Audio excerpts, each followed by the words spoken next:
Let's talk a little bit about what this might do to the remodeling industry.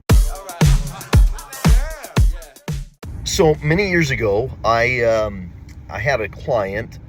This is probably about 20 years ago. Designed a kitchen for them. They loved it, but I remember at one point in the planning stages, they said, "Shad, that doesn't really matter because we're not going to use the kitchen. This is just for show. We eat out all the time. We don't actually use our kitchen." So I know that this is prevalent in many cases, but it was, I guess, maybe my first eye-opening case to realizing that oftentimes I'm designing these kitchens with a lot of thought and preparation for functionality, but for them it didn't really matter because they're not really using it anyway. Some of the pros and cons about these prep kitchens. Now, some people refer to these, or as referred in the industry, as back kitchens, or as butler's kitchens, or as dirty kitchens, or as hidden kitchens, or as the second kitchen. So there's a lot of terms that can be used for these prep kitchens. Basically, it could be an entire kitchen, like it's got all the pieces and parts to it in the back, behind the kitchen. It could also be that it's only got certain elements of it. So let's talk a little bit about what it is that you typically see in these. Now, is it today's modern pantry, but instead of having just shelving, it's evolved into now storage, and then into having, of course, we went into the plugs so you could put your small kitchen appliances in there. Could it even be? And then it evolved from there into, well, let's stick the microwave in there because we're not sure where to put the microwave in the kitchen. And the microwave is maybe kind of dirty, or perceived as being dirty to some people. Maybe we want a second sink for, cleaning up some of the dirty stuff. Or, again, maybe having, maybe a second dishwasher maybe. So I think it's just evolved over time. But I want to share with you that I just got done going to a parade of homes in our market. There were 32 homes on the route, and of the 32 homes, almost half of them had a prep kitchen. Now, I'm going to say, rather than a traditional, say, pantry, again, just with storage only, oftentimes you're going to find the counters, the sink, maybe something to cook in, and countertop space in these prep kitchens. So at least one appliance, maybe two appliances. Sometimes, again, a full kitchen. So pros and cons.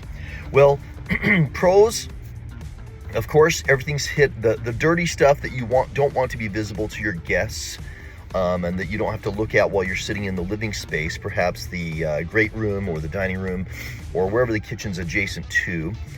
You can have those hidden in the prep kitchen, right?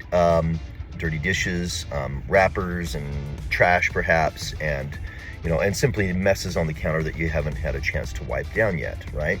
Or again, all the busyness of a working kitchen, such as your small appliances, etc. So that's one of the pros. The other pro, of course, in my opinion, is we're going to see probably a change in home valuation, appraised value, because there is a value to that, right? So I think you're going to see home values that have prep kitchens go up. Now, I'm not an appraiser. I'm not a real estate agent. This is not something I do, but that's just my opinion as a kitchen designer. Because return on investment is something that I've dealt with my whole career, which has been, we're approaching 31 years. Okay, cons, of course, cost right off the bat, right? You're basically paying for a second or at least a half more kitchen space, and oftentimes these prep kitchens are not being done with, say, garage cabinets or painted shelving. Now we're getting into where these are being done with full-fledged, kitchen cabinets, just like the primary kitchen, right? Or the display kitchen, or the front kitchen, or the visible kitchen, or I'm going to have fun with this, determining the different phrases for the different kitchens. But it just blows me away how much these are being used. So cons are that. Okay, the second con is, and it leads into kitchen design.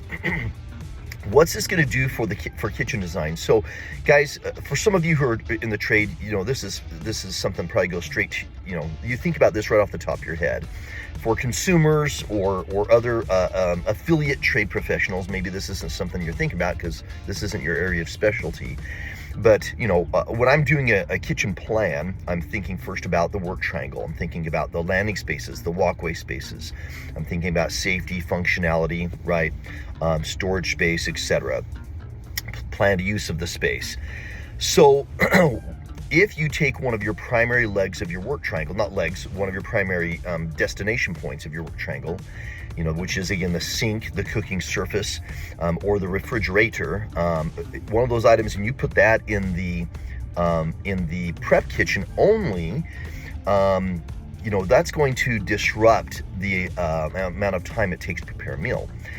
So if you're only going to prepare meals in the prep kitchen and you think that the people who you sell to in the future will do as well, then of course you can, as long as you have your work triangle in your prep kitchen, then it's just fine, right? I don't know what you'll use the primary or display or front kitchen for, but that is the case. I remember 2008, so what's that, 17 years ago, I did a project. It was a parade of home. There was 2 islands in the kitchen. So what I did with the design when I had a chance to put my hands on it was I prepared the second island as a secondary work triangle. So we had an under-counter fridge, a secondary sink, and a cooking hob. It was just a 2-burner cooktop. When people would come through the parade, I would tell them the purpose of the second work triangle was either for dessert or for light preparation or snacks.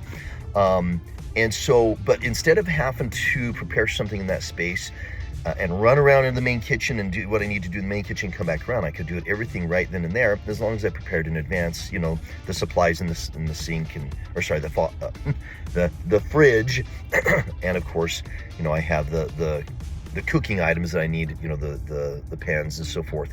I'm close to that, right? So as long as that's well thought out and well planned in advance.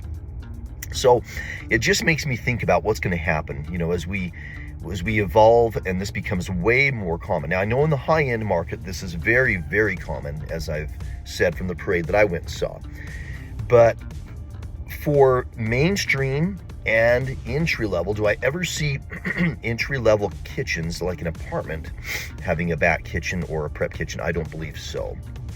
Maybe they'll end up having a little pantry cabinet that acts like a prep area that you can shut, like a breakfast nook or breakfast cabinet or a butler's cabinet, right? You open it up, do your items, prep. Maybe it has your coffee machine, your microwave, maybe it has a little mini sink in there, and then you shut it up and close it. Perhaps, I don't know. But certainly in the luxury space, this is a major consideration now. So when you're planning your kitchen, think about that. And again, if you're not an expert in this industry, and guys, even if you're an expert, right, we know it's valuable to get another opinion on these types of things when we're doing this type of work.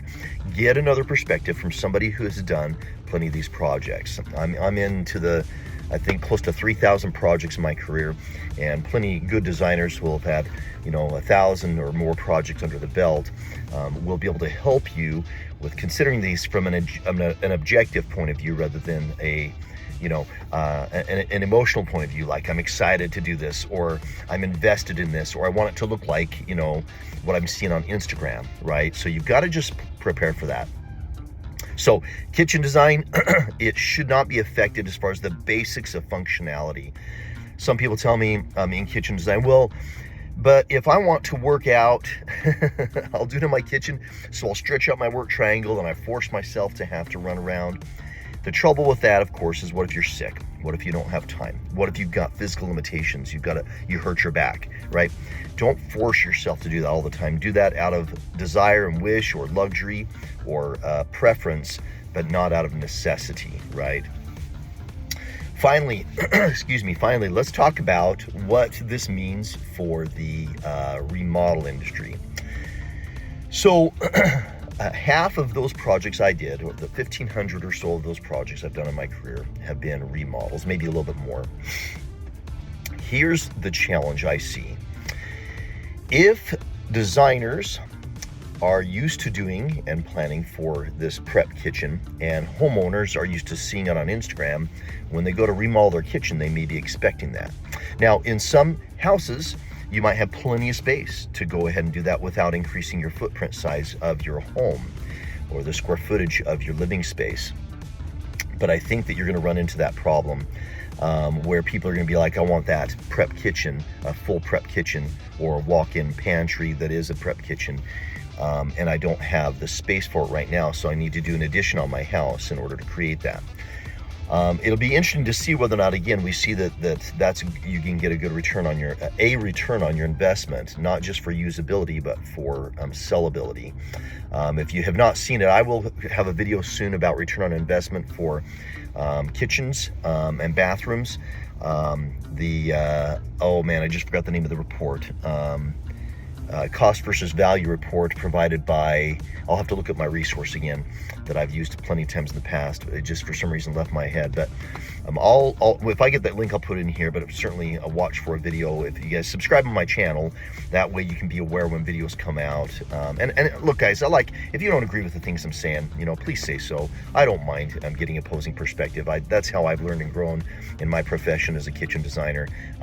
But you've got to be able to hear both perspectives from everything to see if you can figure out the best way to move things forward. And there's no one size fits all, right? If this is a bed and breakfast, if this is if it's a vacation property, right, vacation rental, if it's a lodge, having a back or prep kitchen probably is nowadays probably not even an option. That's probably almost a necessity for making those spaces work ideally.